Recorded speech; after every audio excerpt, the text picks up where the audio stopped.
Assalaamu calaykum. Ciidamada caalamka badankooda waxay u kala qaybsamaan saddex qaybood oo muhiim ah: ciidamada bariga, ciidamada cirka, iyo weliba ciidamada badda.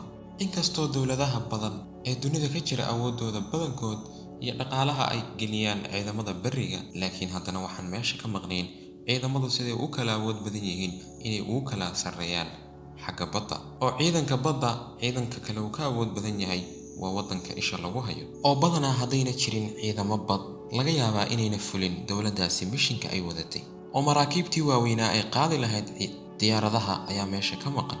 Soo dhawaada mar labaad daawadayaal. Muuqaalkeena maanta waxaan kugu soo gudbinayaa dhowrka maraakiib ee dunida ugu xoogga waaweyn leh, uguna waaweyn marka loo eego awood ahaan iyo weliba balladh ahaan. Laakiin intiina muuqaalka u gudagelin, fadlan haddaad channelka ku cusub tahay subscribe saar, videogana like saar, waad ku mahadsan tahay. Littorio asal ahaan waxay ka soo jeedaa Talyaaniga. Littorio waa doon Talyaaniga oo la sameeyay ama hawsheedii koowaad bilaabatay 18 Sebteembar 1938. Dhererkeedu waxa uu gaadhayaa 240 mitir, waxayna qaadi kartaa xamuul dhan 40,000 oo tan. Littorio waxay ahayd waqtigaas mid ka mid ah awoodaha ugu sarreeya Talyaanigu haysto dhanka badda. Marka caalamka loo eegana waxay ka mid ahayd awoodaha ugu sarreeya ee dhanka badda. Orodkeeduna waxa uu gaadhayay 65 kiiloomitir saacadiiba. 65 kiiloomitir saacadiina waxay ahayd waqtiga record. Waxyaabaha Littorio ay khaaska lahayd waxaa ka mid ah inay ku gaashaanayd dhammaan madaafiicda waaweyn iyo weliba gantaalada lidka diyaaradda ah. Markii uu Talyaanigu isdhiibay Sebteembar 1943, hawsheediina intaa wixii ka dambeysay xaggaas ayay ku joogsatay si magaceedii foosha xumaa ee dhiigga badan daadiyay loo masaxa, taariikhdeedana loo baabi'iyo. Waxaa loo bixiyay markii dambe magaca Italia. Ugu dambeyntiina waxaa la siiyey dowladda Mareykanka ilaa ay ka soo gaadhay, waxayna noqotay mid jajabta burburtana. Izumo waa mid ka mid ah doomaha ugu waaweyn ama maraakiibta ugu waaweyn ee laga leeyahay dalkaas Japan markii laga soo noqdo dagaalkii labaad ee dunida ilaa imika. Izumo qisadeedu waa qiso ka soo horjeeda tii ka horreysay ee Littorio, oo weligeed wax dagaalama ayna gelin. Oo hawsha Izumo waxa ay tahay oo keliya qaadida helikabtarada iyo weliba 5 garoon oo degitaan iyo duulitaanba leh. Waxayna halkii marba awood u leedahay inay qaado wax ka badan 50 helikabtar. Dherer ahaan Izumo waxa ay isku joogtaa 280 mitir.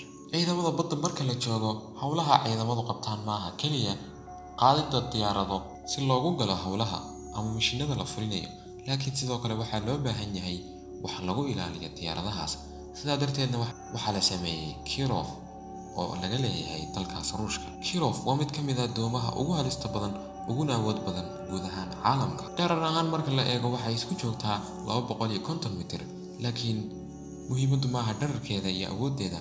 Muhiimaddu waa motoorkeeda keliya inuu u dhigmo motoorka doomaha qaada diyaaradaha. Waxyaabaha ay Kirov khaaska la tahay ayaa ah qaadida hubabka waaweyn, waxaana ka mid ah hubabka ay qaato gantaalada waaweyn ee lidka ku ah doomaha dagaal. Sidoo kale waxay qaadaa madaafiicda lidka dhaadheer ee iskooga gudba qaaradaha iyo qaar ka mid ah helikabtarro yaryar. Waxayna mar walba qaadaa wax dhan 700 oo ciidamada badda ah. Kirov si gaaban xaggii dadka lagaga guri lahaa ama ay un ahaan lahayd doon lagu qaado shacabka, waxay noqotay doon lagu qaado gantaalada iyo madaafiicda ugu waaweyn caalamka. Charles de Gaulle waa mid ka mid ah doomaha ugu waaweyn guud ahaan caalamka waqti xaadirka.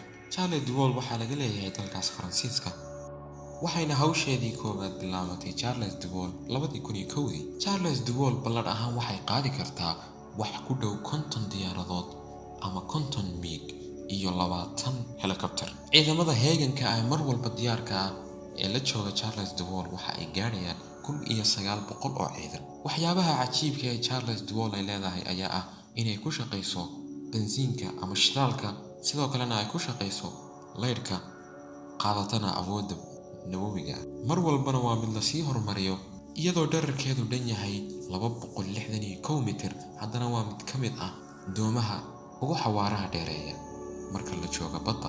USS Iowa waa mid ka mid ah doomaha laga leeyahay dalkaas Mareykanka, waana doonta keliya ee haysata 12 xidigood marka loo eego dagaalada ay gashay.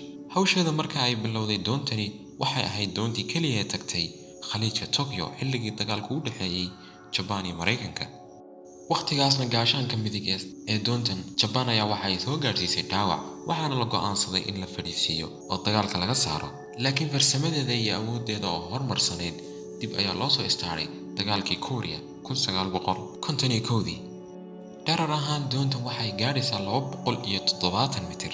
Awood ahaan iyo marka loo eego gantaalada iyo hubka ay sido waxay ahayd doonta koowaad guud ahaan Mareykanka waqtigaas.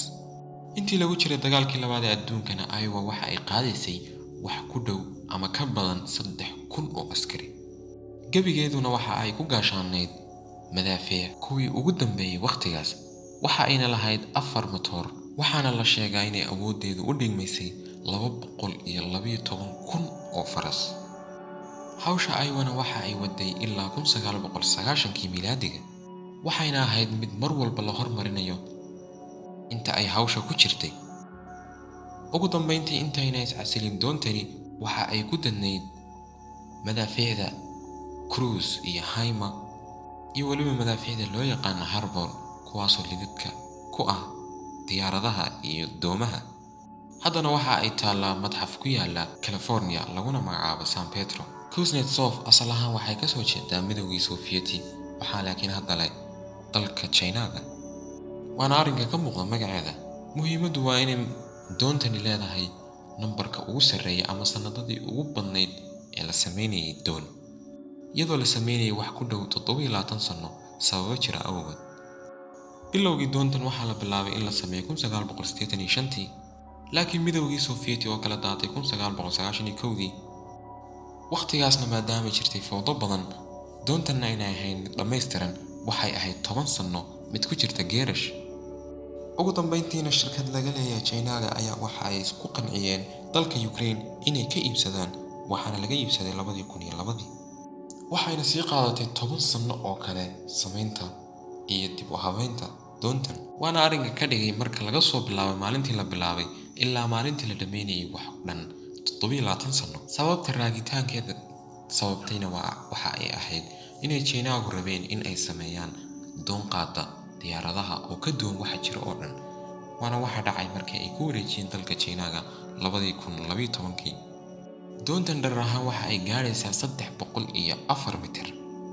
doontan waxay awood u leedahay inay qaado wax ku dhow 40 diyaaradood oo noocyada kala duwan ee diyaaradaha dagaalada ah iyo waliba wax ka badan 1960 askari. Kuznetsov waxa ay China-gu u samaysteen inay ahaato doonta koowaad ee marka loo eego ciidamada badda China-ga ee qaada diyaaradaha dagaalka. doontanna markasta waxa hareeraha ka socda dhowr markab oo hawshoodu tahay ilaalinta Kuznetsov. doontan Mareykanka ee USS Gerald R. Ford waa doonta ugu weyn uguna awood badan ee qaada diyaaradaha guud ahaan caalamka. xitaa waxaa la sheegaa inay tahay doontii ugu awoodda badnayd uguna weyneyd taariikhda. awood ahaan waxay qaadi kartaa wax dhan 100,000 oo tan. dherer ahaan waxay gaadhaysaa 332 mitir. waxaana la dhameeyay hawsheeda taariikhdu markay ahayd 2017 iyadoona qaadatay muddo dhan 8 sano. waxaana lagu ballansanaa in lagu dhameeyo 5 sano, laakiin dib ayay u dhaceen 3 sano, iyagoona sidaa u sameeyay inay ku kordhiyaan updateyo badan. updateyada ay ku dareenna waxaa la sheegaa inay dhan tahay 23 update ama wax cusub. dhowr iyo 20ka update waa ay qarsan yihiin, waana sira u gaar ah Mareykanka. qiimaha galay ama lacagta ku baxday sameynta doontan waa lacag dhan 13 bilyan oo dollar oo Mareykan. waana rikoodhka kale ee haysato ee ka dhigtay doontii ugu qaalisaneyd taariikhda. magaca Gerald Fordna waxaa ugu baxay madaxweynihii 38aad ee dalkaasi Mareykanka. muuqaalkeena maantana intaas ayuu ku eegyahay. fadlan channelka haddaad ku cusub tahay subscribe saar, videogana like saar. intaan ku kulmi doono muuqaalka xiga waxaa idinkaga tegayaa peace.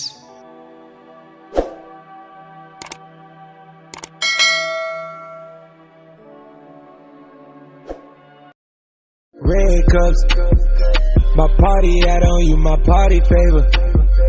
Your trophy case filled with the accolades.